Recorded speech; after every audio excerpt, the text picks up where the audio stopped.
বিগত কয়েক বছর ধরে S-400 হচ্ছে সামরিক অঙ্গনের সবথেকে আলোচিত সমরাস্ত্র। মার্কিন যুক্তরাষ্ট্র তথা পশ্চিম বিশ্ব চায় না তাদের কোনো মিত্র দেশ এই আকাশ প্রতিরক্ষা সিস্টেম ব্যবহার করুক।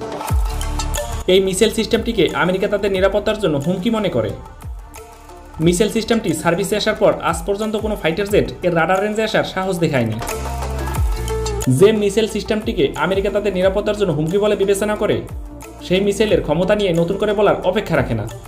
শুধু বিমান নয়, এই S-400 দিয়ে যে কোনো ব্যালিস্টিক মিসাইলকেও ধ্বংস করা সম্ভব। কিন্তু এমন কি বিশেষ গুণ আছে এই মিসাইল সিস্টেমটিতে, আর কেনই বা এটা নিয়ে এত আলোচনা? চীন কেন তাদের উন্নত প্রযুক্তি থাকা সত্ত্বেও রাশিয়ার কাছ থেকে এই মিসাইল সিস্টেম কিনেছে? এমনকি সৌদি আরবের কাছে আমেরিকার অত্যাধুনিক সব মিসাইল সিস্টেম থাকা সত্ত্বেও কেন এই মিসাইল সিস্টেমের জন্য রাশিয়াকে বিপুল অর্থ প্রদান করেছে? এইসব বিষয় নিয়ে আলোচনা করব আজকের ভিডিওতে। তাহলে চলুন বর্তমান বিশ্বের সবথেকে আলোচিত সমরাস্ত্রটির এসব তথ্য জানতে পুরো ভিডিওটি দেখা যাক। আর আপনি যদি প্রথমবারের মতো আমাদের চ্যানেলে আসেন, তাহলে নিয়মিত এরকম সামরিক বিশ্লেষণমূলক ভিডিও পেতে আমাদের চ্যানেলটি সাবস্ক্রাইব করে পাশে থাকুন। S-400 হচ্ছে এখন পর্যন্ত রাশিয়ার তৈরি সবথেকে আধুনিক air to surface missile system.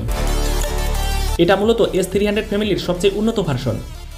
রাশিয়ানরা এর নাম দিয়েছে ট্রিউম্ফ, যার বাংলা অনুবাদ করলে দাঁড়ায় বিজয়। ন্যাটো এর নাম দিয়েছে SA-21 গ্রাউলার। মিসাইল সিস্টেমটির নামই বলে দেয় এর বৈশিষ্ট্য কেমন। মিসাইল সিস্টেমটি প্রথম সার্ভিসে আসে 2007 সালে। মিসাইল সিস্টেমগুলো তৈরি করে রাশিয়ার রাষ্ট্রায়ত্ত প্রতিষ্ঠান আলমাস অ্যান্টে। এবার চলুন মিসাইল সিস্টেমটি কিভাবে কাজ করে তা সহজেই জেনে নেই। সুবিধাজনক অবস্থানে একটি ইউনিটকে স্থাপন করা হয় এবং মিসাইলটির রাডার ব্যবস্থা সক্রিয় করা হয়। শত্রু কোনো বিমান, মিসাইল কিংবা অন্য কোনো আঘাতযান রাডারের আওতায় আসলে পরেই তার অবস্থান, গতি এবং ধরন কমান্ডিং সেন্টারে পাঠানো হয়। কমান্ডিং সেন্টার থেকে সুবিধাজনক সময়ে এবং দূরত্ব বিবেচনা করে মিসাইলটি ফায়ার করা হয়। প্রথম অবস্থায় মিসাইলটির ইঞ্জিন চালু থাকে না, তাই শুরুতেই লঞ্চারের মধ্যে গ্যাস কম্প্রেসরের মাধ্যমে মিসাইলটিকে 30 ফিট থেকে 25 ফিট উচ্চতা পর্যন্ত নিক্ষেপ করা হয়। 30 ফিটের কাছাকাছি উচ্চতায় থাকা অবস্থায় মিসাইলটির ইঞ্জিন চালু হয় এবং নির্ধারিত লক্ষ্যবস্তুর দিকে ধেয়ে যায়। এবার চলুন মিসাইলটির ক্ষমতা সম্বন্ধে একটু সহজেই জেনে নেই। S-400 মিসাইলটির গতি মার্ক 14, অর্থাৎ মিসাইলগুলো শব্দ থেকে 14 গুণ বেশি গতিতে ছুটতে সক্ষম। সহজভাবে বলতে গেলে প্রতি সেকেন্ডে প্রায় 5 কিলোমিটার পথ অতিক্রম করতে পারে এই মিসাইলটি। বিমান বা ক্রুজ মিসাইলের মতো অ্যারোডাইনামিক টার্গেটগুলোকে 400 থেকে 2 কিলোমিটারের মধ্যেই আঘাত করতে পারে এই মিসাইলটি।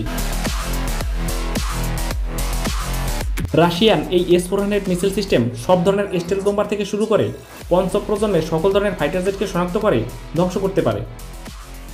ফাইটার বিমান ছাড়াও ইলেকট্রনিক ওয়ারফেয়ার, গোয়েন্দা বিমান এবং এয়ারবর্ন অ্যান্ড আর্লি ওয়ার্নিংয়ের বিমানগুলোকে ধ্বংস করতেও সক্ষম। তবে S-400 এর কিছু ভেরিয়েন্ট 200 কিলোমিটার উপরে উঠে 400 কিলোমিটার রেঞ্জের মধ্যে ইন্টারকন্টিনেন্টাল ব্যালিস্টিক মিসাইলও ধ্বংস করতে সক্ষম। যেখানে ইন্টারকন্টিনেন্টাল ব্যালিস্টিক মিসাইল ঠেকানোর জন্য বিলিয়ন বিলিয়ন অর্থ ব্যয় করছে পরাশক্তি দেশগুলো। অর্থাৎ S-400 অনেক অল্প দামেই গুরুত্বপূর্ণ ফিচার কন্ট্রিবিউট করছে। আসুন এবারের রাডারের সক্ষমতা সম্পর্কে একটু জেনে নেই। মিসাইল সিস্টেমটিতে নিযুক্ত আছে 91N6 KE প্যানোরামিক রাডার। এই আকাশ প্রতিরক্ষা ব্যবস্থাটিতে অ্যান্টি স্টেলথ প্রযুক্তি ব্যবহার করা হয়েছে, অর্থাৎ সব ধরনের স্টেলথ প্রযুক্তির বিমান এতে ধরা পড়বে। তবে এটা 150 কিলোমিটার রেঞ্জের মধ্যে প্রযোজ্য। বড় আকৃতির বিমানকে 570 কিলোমিটার দূর থেকে শনাক্ত করতে পারবে, আর 4 বর্গ মিটারের ছোট বস্তুকে অর্থাৎ ফাইটার জেটকে প্রায় 400 কিলোমিটার দূর থেকে শনাক্ত করতে পারবে। অপরদিকে সেকেন্ডে 5 কিলোমিটার বেগে ছুটে আসা ব্যালিস্টিক মিসাইলকে 230 কিলোমিটার দূর থেকেই শনাক্ত করতে পারবে।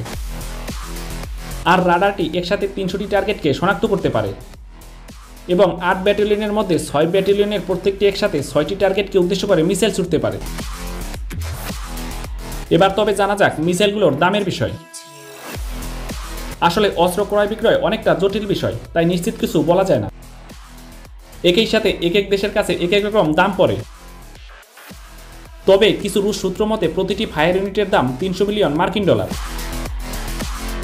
প্রতিটি ফায়ার ইউনিটে 9টি করে লঞ্চার থাকে, যেখানে মিসাইল থাকে 120টি, অর্থাৎ রাডার এবং অন্যান্য ইকুইপমেন্ট সহ 120টি মিসাইলের দাম পড়ে 300 মিলিয়ন মার্কিন ডলার। বর্তমানে রাশিয়া ছাড়াও আলজেরিয়া, বেলারুশ, চীন এবং ভারত এই S-400 আকাশ প্রতিরক্ষা ব্যবস্থাটি ব্যবহার করে থাকে। বন্ধুরা আজ এ পর্যন্তই, দেখা হচ্ছে নতুন কোনো ভিডিওতে। সে পর্যন্ত সবাই ভালো থাকুন, সুস্থ থাকুন। ভিডিওটি ভালো লাগলে লাইক, কমেন্ট, শেয়ার করে পাশে থাকুন। ধন্যবাদ।